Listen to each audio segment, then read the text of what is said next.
كابتن حسين، احنا في فصل الشتاء بقى يعني احنا بناكل اكتر في فصل الشتاء، فبالتالي الوزن بيزيد. اغلب الناس اصلا فاكره ان الشتاء مربوط بزياده الوزن. دي فكره اصلا غلط. يعني زياده الوزن ملهاش علاقه بفصل او بموسم معين، ولكن في اسباب بتخلينا نزيد في الشتاء، وزي ما حضرتك قلتي هو الجوع.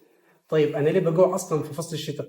هنا في اكتر من سبب، والاسباب دي خلينا نقول عليها ان هي نظريات مش عليها دليل علمي ثابت. من الاسباب دي ان الجسم عشان درجه الحراره بتبقى ساقعه، فالجسم عشان يتاقلم على الدرجه دي فبيحتاج ان هو يعلي من درجه حراره الجسم. فهنا بقى بيبقى قدام الجسم حلين. اول حل ان انا احرق من الدهون اللي موجوده عندي، ودي عمليه طويله والجسم بيحتاج فيها مجهود. فالحل الثاني بقى ان انا هاخد الطاقه دي على الجاهز كده من الاكل، ده الاسهل للجسم. فبالتالي الجسم بيبعت اشارات كده للمخ ان انا محتاج طاقه، ان انا جعان، فببدا اكل زياده، فبالتالي يبقى في فائض كبير فبيزيد الوزن. ده اول سبب. خلينا نقول برضو ان في سبب من الاسباب بسبب قصر النهار مع طول الليل. اغلبنا في الشتاء عشان الدنيا برد ببقى قاعد في البيت، فانا قاعد في البيت عايز اتسلى، فهبدا بقى اكل شويه اكل زياده حلوين، مش بمارس رياضه، فكل الحاجات دي بتخليني ازيد في الوزن. السبب برضو تاني من الاسباب بسبب برضو ان النهار قليل والليل طويل، مش بنتعرض للشمس كفايه. طيب انا ما تعرضتش للشمس كفايه، فاحتمال كبير يحصل لي نقص في فيتامين د.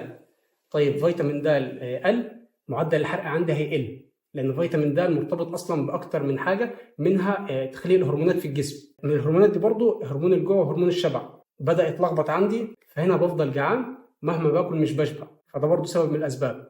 وبرضو في حاجه كده مش ثابته ومش مش بتحصل لكل الناس، وهي حاجه اسمها الاكتئاب الموسمي. ده بيحصل بالظبط بيحصل لبعض الناس، خصوصا للناس اللي عندها الليل اطول من اللازم.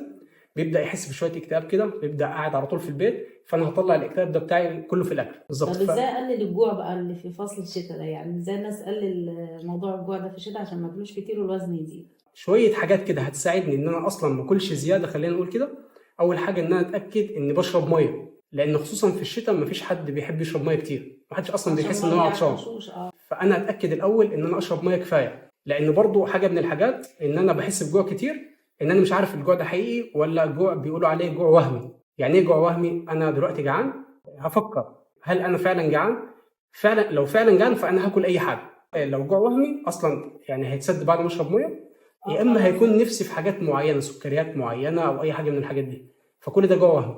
فاول حاجه اتاكد انك تشرب ميه قبل ما تاكل. تاني حاجه ابدا بالسلطه. برضو السلطه من الحاجات اللي الناس مش بتهتم بيها في الشتاء.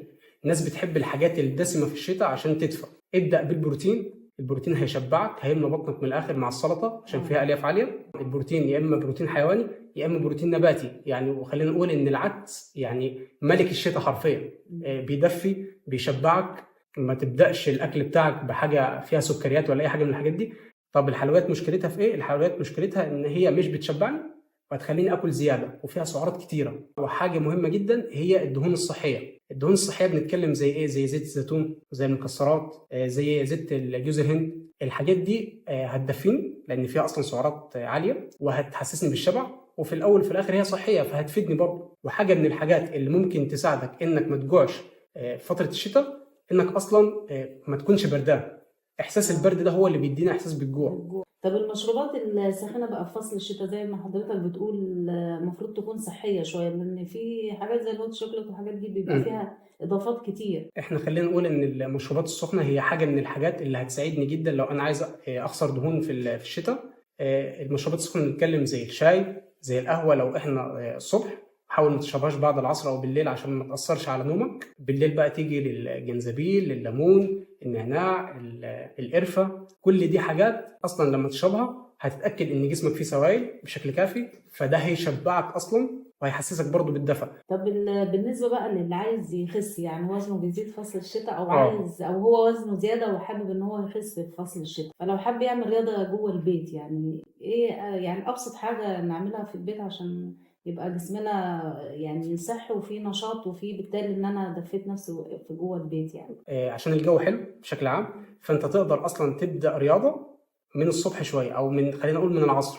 فانت بتخلص شغلك اتمشى، الجو بيبقى كويس، الشمس بتبقى مغيمه، وجو اسوان اصلا يعني بيبقى تحفه في الشتاء في الوقت ده بالذات. فتقدر تتمشى تحرق شويه سعرات حلوه. وبالليل زي ما قلنا كده كده انت فاضي بالليل، فبدل ما تاكل سناكات او تاكل حاجات فيها سعرات زياده، خد لك نص ساعه لساعه بس اتمرن تمارين زي الضغط. مش محتاجه منك اي ادوات ولا اي حاجه من الحاجات دي. لو صعب عليك الضغط ممكن تسند ركبتك على الارض وتتمرن برضو ضغط، تتمرن بطن مع الضغط برضو، تتمرن في تمارين زي السكوات هيساعدك برضو. كل الحاجات دي هتضمن انك بتحرق سعرات زياده، هتضمن انك في الوقت ده ما تاكلش، فبالتالي كل دي هتساعدك انك توصل لهدفك اسرع. انا فاهم ان الشتاء الجو برد واحنا بنحب نقعد، ولكن الفكره ان الرياضه دي بس اول ما تبدا فيها هترفع لك درجه الحراره. بالظبط، هترفع لك درجه حراره جسمك، فبالتالي مش هتجوع اصلا. برضو الرياضه من الحاجات اللي بتعملها ان هي بتعلي هرمون السيروتونين. الهرمون ده هرمون السعاده، واللي هو زي ما احنا قلنا